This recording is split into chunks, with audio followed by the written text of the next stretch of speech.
Mas bom, dando continuidade aqui ao nosso curso de eletromagnetismo, vamos então para a nossa quinta aula, que vai ser a aula que a gente vai tratar a respeito das correntes elétricas, né? Pois bem, qual vai ser a ideia aqui? Se vocês forem reparar, né, da nossa primeira até a nossa quarta aula, né, ou seja, tudo do curso até então, a gente estava no contexto do que a gente chama de eletrostática, né, que era um contexto em que nós só tínhamos campos elétricos gerados por cargas em repouso. A gente não tinha nada se movimentando de fato, né? Poderiam ter cargas se movimentando, né, por conta de forças, porém os campos que estavam nas situações, certo? Os campos elétricos envolvidos eram campos gerados por cargas em repouso. Isso era importante.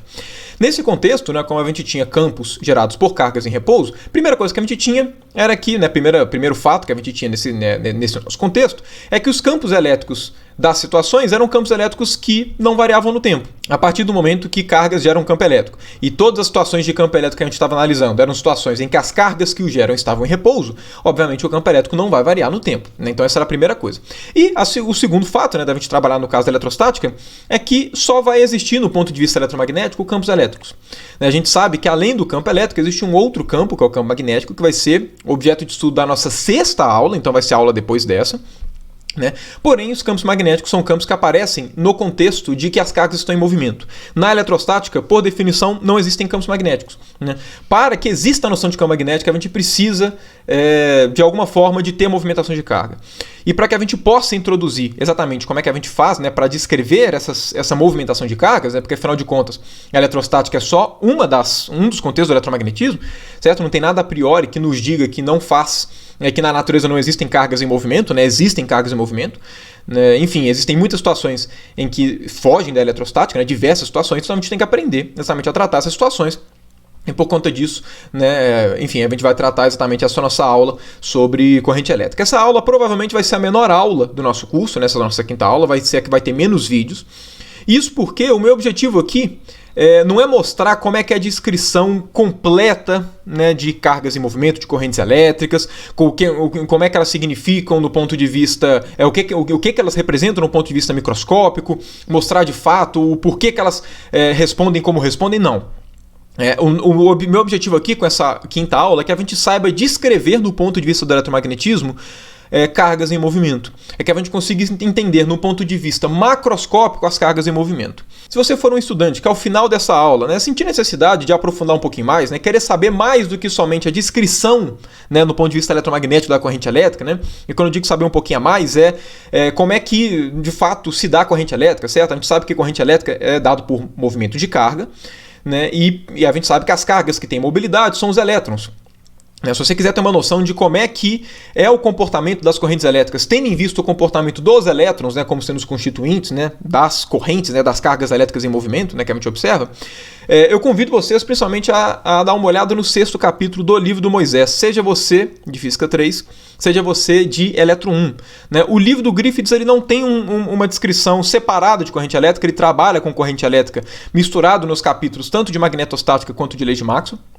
Okay? Eu preferi fazer aqui uma metodologia igual ao Moisés, de tratar um capítulo específico para a corrente elétrica, né, que o Moisés faz no capítulo 6. Porém, eu não vou tratar as seções do Moisés que ele comenta sobre o modelo cinético, né, exatamente para o movimento dos elétrons, né, que ele pega aquele modelo de Drude, que é o modelo mais simples, né, o primeiro modelo para a corrente elétrica, que é um modelo totalmente clássico, que ele explora um pouquinho aquilo, né, enfim, para poder mostrar algumas inconsistências. Depois o Moisés também chega aí fala a respeito das propriedades ondulatórias, né, da matéria, levando em conta um pouco de quântica, né? E aí ele mostra como é que essas propriedades são importantes para a gente explicar a condutividade dos materiais, né? Enfim, se você tiver um pouco mais de interesse de aprofundar essas partes, convido você a dar uma olhada nesse 6º capítulo do Moisés, porque ele é bem interessante, ele trata essas questões. Mas bom, vamos começar então do mais básico, né, que é definir exatamente a noção de corrente elétrica, certo? Afinal de contas, né, se esse capítulo é o capítulo que a gente vai falar de cargas em movimento, que são exatamente correntes elétricas, a gente tem que definir o que é corrente elétrica para que a gente possa entender como é que ela vai aparecer na descrição eletromagnética, ok? Mas bom, o que a gente define como corrente elétrica necessariamente está atrelado a alguma superfície, ok? Superfície. Como assim? A ideia é a seguinte, né? Vamos lá, para ter corrente elétrica a gente tem que ter carga em movimento. Porém, né, o que a gente chama de corrente elétrica são as cargas em movimento que ultrapassam alguma superfície de referência. Então, por exemplo, imagina que aqui a gente tenha, né, uma superfície, que eu vou representar aqui por essa, né, exatamente por esse retângulo aqui, mas obviamente isso aqui vale para qualquer superfície, ok? Imagina que essa nossa superfície aqui é uma superfície que eu vou dar o nome de S. E aqui a gente tem um conjunto, né, de cargas, que eu vou representar aqui por essa nuvem daqui, né, em vermelho. A gente tem esse conjunto de cargas que está em movimento. Okay? Ele está em movimento, suponha que ele tem uma velocidade, né, aqui para a direita, ok? De forma que exatamente essa nuvem aqui de cargas ela vai passar essa nossa superfície de referência. Okay? Obviamente essa superfície não precisa existir, certo? É só uma superfície de referência. Porque toda vez que a gente fala corrente elétrica, a gente está falando corrente elétrica em relação a alguma superfície. Né? Não existe uma noção de corrente elétrica geral, ela é atrelada à noção de superfície. Então, por conta disso, o que a gente vai definir por corrente elétrica vai ser o seguinte: olha, dada essa superfície de referência, qual que foi a quantidade de carga que passou por ela por intervalo de tempo. Então, o que a gente faz é pega um intervalo de tempo infinitesimal, ok? Analisa um intervalo de tempo dt, muito pequenininho, e vê a quantidade de carga que fluiu por essa superfície, que passou por essa superfície. E o que a gente vai definir como corrente vai ser exatamente dq dt. Como a noção de corrente elétrica depende da superfície que a gente está analisando, né? Tanto que tem muito lugar que acaba colocando um IS, né? Que é para deixar claro que é a corrente elétrica que passa por alguma superfície S. Como essa noção daqui ela é atrelada à noção de alguma superfície, é conveniente também a gente definir outra grandeza associada à corrente elétrica, que vai ser uma grandeza no ponto de vista mais geral, que independe de superfície, ok? Para que a gente possa ter exatamente uma forma de descrever cargas e movimentos sem ter que ficar pensando em alguma superfície específica. Okay? E para poder fazer isso, né, para poder ver qual vai ser essa grandeza, definir, né, e ver depois também como é que ela vai aparecer no desenrolar do nosso curso aqui de eletromagnetismo, o que a gente faz é prestar bem atenção exatamente da forma como a gente definiu essa grandeza. A gente definiu a corrente como sendo a corrente que passa pela superfície, ou seja, a corrente que flui pela superfície. Então, por conta disso, né, a gente pode interpretar esse cara daqui como sendo um fluxo. Certo? Como sendo um fluxo, aonde um fluxo exatamente nessa superfície que eu chamei de superfície S, certo? Sempre que a gente pensa num cara como sendo um fluxo de alguma coisa em alguma superfície, vem a pergunta, né, base, que é o fluxo de quê? E essa noção daqui ela é bem análoga a quando eu fui definir lá na aula de eletrostática o fluxo do campo elétrico. Se vocês recordarem, eu comecei passando o exemplo, né, do cano que passa água, né, e aí eu falei com vocês que o fluxo de água era exatamente o que a gente chamava de vazão, certo? De que a vazão sempre estava relacionada a alguma superfície e que a gente poderia escrever a vazão como sendo um fluxo. Se vocês se recordarem, o fluxo relacionado à vazão era o fluxo do vetor velocidade. Então, o que a gente chama de vazão na hidrodinâmica é o fluxo de um campo vetorial, de um vetor específico, que é o quê? Que é o campo velocidade do fluido. E, obviamente, em diversas situações é muito mais vantajoso você trabalhar com a velocidade do que a vazão, porque toda vez que você fala de vazão, você tem que pensar qual que é a vazão em determinada superfície, certo? Você tem que especificar a superfície. Velocidade não. Velocidade ela é definida ponto a ponto. Então, enfim, dependendo do contexto, é mais estratégico pensar em termos da velocidade do que da vazão. E aqui nesse nosso contexto vai ser a mesma coisa. Né? Se a nossa corrente elétrica ela é dada pelo fluxo de alguma coisa nessa superfície, vamos definir de que está sendo feito o fluxo.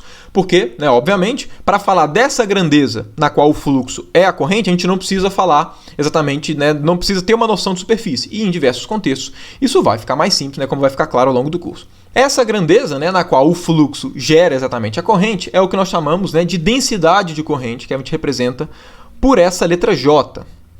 Dado que a gente vai definir a densidade de corrente como sendo a grandeza na qual o fluxo dá a corrente, como é que vai ser a relação entre corrente e densidade de corrente? Vai ser exatamente que I é igual a fluxo da densidade de corrente, ou seja, integral de J dA. E a noção de fluxo aqui é exatamente a mesma que a gente já discutiu ao longo, né, desse curso, que é o que? Pega essa superfície, fragmenta ela em diversos pedaços, ok? Aí você vai pegar um desses pedaços infinitesimais. É o que eu vou representar ele aqui, um desses pedacinhos infinitesimais de superfície. Dado que você tem esse pedacinho infinitesimal, você consegue definir um vetor dA, que é um vetor que tem como módulo a área desse pedacinho, certo? E possui também a direção ortogonal a esse pedacinho daqui de superfície. A partir disso, o que você vai fazer? Ver como é que é a densidade de corrente, ver como é que é esse vetor. Aí vamos supor que esse vetor seja para cá, esse vetor J. Aí o que você faz? Produto escalar deles para saber o quê? Para saber qual que é a quantidade do J que está furando a superfície, certo? Aí você vê exatamente essa proporção e soma exatamente na superfície inteira. Por conta dessa construção, deve ficar bem claro para todo mundo que o J realmente é uma densidade de corrente, não somente um vetor qualquer na qual o fluxo vai fornecer a corrente. Por quê? Porque olha só, que está falando que a corrente é a soma de todos esses caras. Agora, esses caras aqui, eles são definidos para cada dessas áreas pequenininhas e a gente está somando pela integração. Então, todo mundo deve concordar comigo que o que essa expressão daqui está falando é a corrente elétrica nessa superfície é a soma das correntes elétricas em cada uma dessas fragmentações da superfície.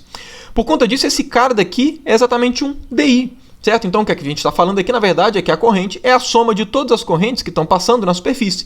O que, na verdade, é até bem intuitivo, certo? Na verdade, essa relação é bem óbvia. Então, o que aqui está falando é que DI é igual a J produto escalar com dA. A partir desse cara daqui, o que a gente consegue falar? A gente consegue falar que o nosso J ele pode ser escrito como sendo o quê? Como sendo DI, dA. Ou seja, como a corrente varia, como a corrente varia ao longo da área, que é exatamente a noção de uma densidade, certo? No caso, uma densidade superficial. Se vocês se recordarem, só como um exemplo besta que a gente já trabalhou aqui, nesse curso de eletromagnetismo, como é que era a densidade de cargas superficiais? Não era dQ, dA, que é como a carga se distribui em uma certa superfície. Qualquer coisa que tenha uma densidade superficial, certo? Uma densidade definida ao longo de uma certa superfície, a gente sempre pode definir a densidade superficial dessa grandeza, que eu vou chamar de ρ, como sendo variação dessa grandeza na área, certo? Definição de uma densidade superficial. Isso aqui significa que toda vez que você vê algum vetor de densidade de corrente, imagina que em um certo ponto do espaço, nesse ponto daqui, a gente tem um certo vetor desse jeito, densidade de corrente. O que esse vetor vai significar? Vai significar que se você pega uma vizinhança a esse ponto, na qual a densidade de corrente é exatamente esse J, se você pega uma vizinhança aqui de área dA, a gente sabe que esse J daqui está simbolizando o tanto de corrente que flui ao longo dessa superfíciezinha dA, ok? Exatamente por aquela relação, certo? A corrente que passa nessa superfíciezinha, ela é dada por J dA, ok? Então é uma forma diferente de se quantificar corrente e o mais importante, uma forma diferente de se quantificar corrente sem que você precise colocar uma certa superfície aqui de referência, ok? Mas agora a gente pode se perguntar, quem que é esse J? Certo? Afinal de contas, eu defini o J como sendo o vetor, que vai ser o fluxo dele que vai dar a corrente, e a gente viu que ele de fato tem uma interpretação de corrente. Agora, quem que é esse J? O J, a princípio, nesse nosso problema, ele não foi um cara que está óbvio, ele não foi um cara passado para a gente. A única coisa que a gente sabe, a única coisa que eu supus nesse nosso exemplozinho daqui, é o quê? Que a gente tem uma certa quantidade de cargas aqui, que eu simbolizei por essa nuvem vermelha, e ela está andando para a direita com uma certa velocidade v. Certo?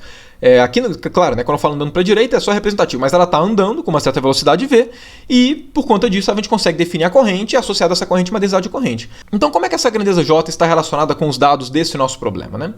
Eu imagino que não deva ser surpresa para ninguém, mas esse J está relacionado. O J ele tem relação tanto com a velocidade, eu acho que isso deve ser claro para todo mundo, certo? Afinal de contas, quanto maior a velocidade, menos tempo vai demorar para as cargas andarem. Então vai afetar de uma forma ou de outra a corrente e, por conta disso, a densidade de corrente. Além disso, a gente sabe também que a nossa densidade de corrente ela tem que depender de alguma forma da densidade, certo? Afinal de contas, a densidade está relacionada exatamente quanta carga tem nessa nuvem que está passando. Certo? E, obviamente, essa densidade ela afeta de alguma forma esse dQ. Então, a gente sabe que a nossa densidade de corrente, pelo menos qualitativamente, ela tem que ter relação com essas duas grandezas. Okay? Mas ela vai ter relação com essas duas grandezas de que forma? Como é que a gente escreve a densidade de correntes, dado esses nossos parâmetros aqui do problema? Para a gente poder fazer isso, vamos lá, vamos pegar esse nosso exemplozinho daqui e vamos desenhar, deixa eu passar ele aqui para a próxima página. O problema é que ele está bem poluído, deixa eu só dar uma limpada nele aqui para a gente poder trabalhar com mais eficiência. Então, bom, aqui a gente tem a nossa superfície S, a gente tem essa nuvem daqui andando com uma certa velocidade v, certo? Naturalmente. E o que a gente quer saber, vamos lá, essa nuvem ela tem uma certa densidade de cargas, que eu vou chamar aqui de uma densidade de cargas ρ, certo? E, obviamente, ela fluindo por essa superfície vai gerar uma certa corrente, e, claro, essa corrente vai estar também associada à nossa densidade de corrente. Então, como é que a nossa densidade de corrente pode ser escrita em termos desses parâmetros? Para que a gente possa escrever exatamente essa relação, o que a gente vai fazer? Vamos analisar um pedacinho infinitesimal aqui. Afinal de contas, o J ele não está exatamente relacionado com a corrente em uma área muito pequenininha. Isso significa, então, que se a gente fizer exatamente essa análise nessa superfíciezinha, a gente vai conseguir, de alguma forma, construir esse J, talvez, com os dados mais fundamentais do problema, que no caso aqui é densidade e velocidade.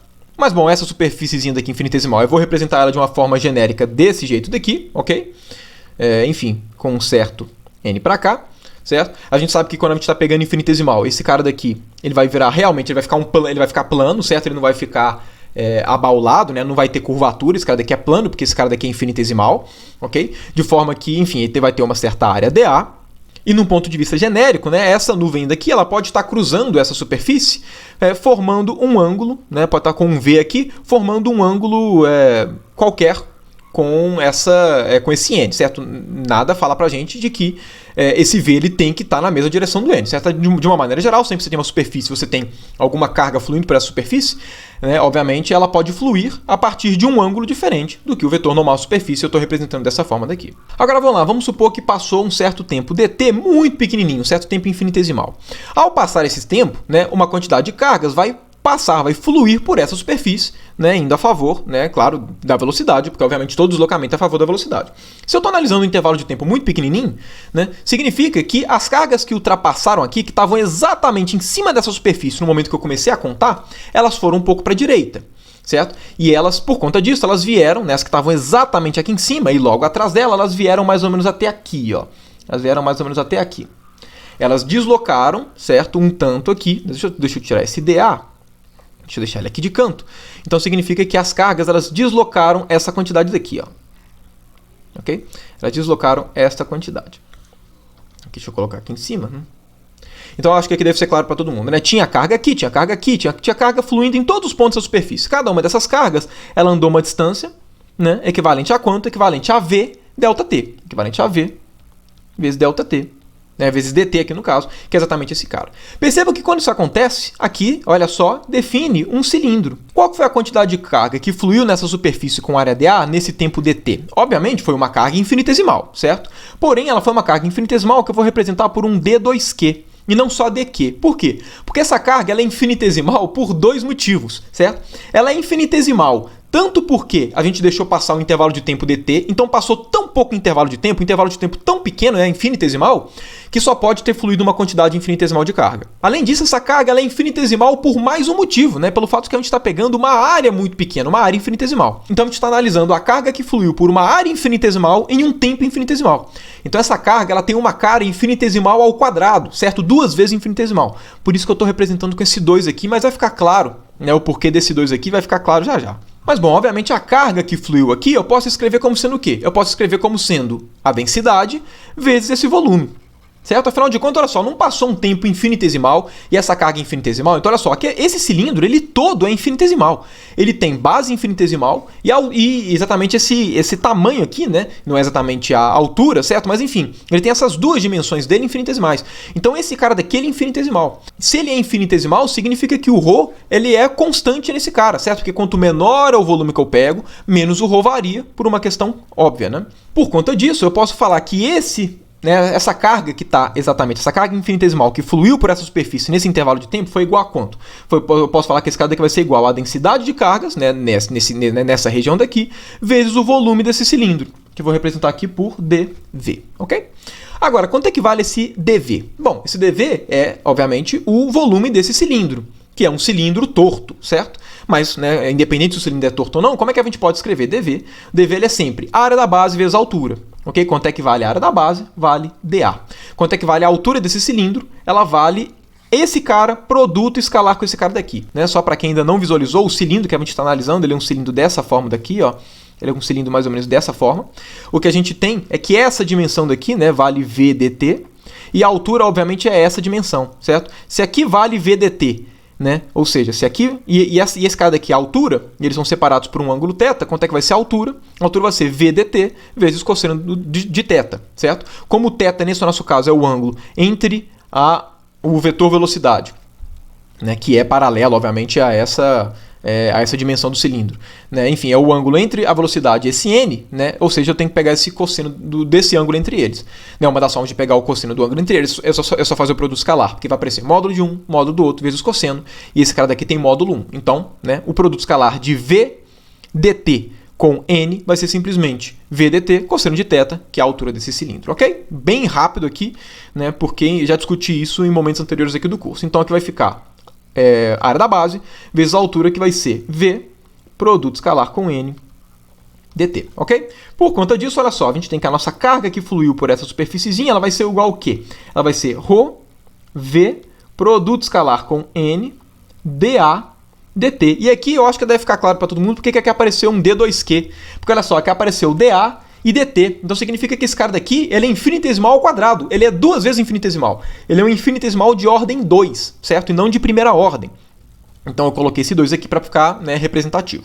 Agora olha só, esse cara daqui a gente pode escrever ele como sendo d de dq, certo? Aí aqui na verdade eu acho que é bem óbvio, certo? Se eu só pegasse e falasse assim, qual que vai ser a carga que vai fluir por uma certa superfície dA? Somente isso. Vai ser uma carga dq, certo? Agora, em um tempo dt, eu tenho que pegar uma carga infinitesimal dessa que está fluindo. Então, d do que já era infinitesimal dq.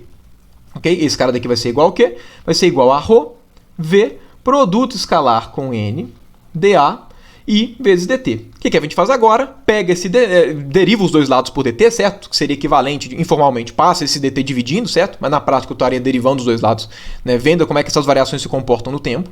Então isso aqui daqui é equivalente a fazer isso daqui, ó. Passar o dt para o outro lado. Bom, aqui a gente tem uma derivada e um diferencial aplicado aqui, certo? Como esse cara daqui é uma derivada e como diferencial é escrito em termos, né, de derivadas, e a gente sabe que derivadas comutam, eu posso escrever esse cara daqui como sendo o quê? Como sendo d dq dt.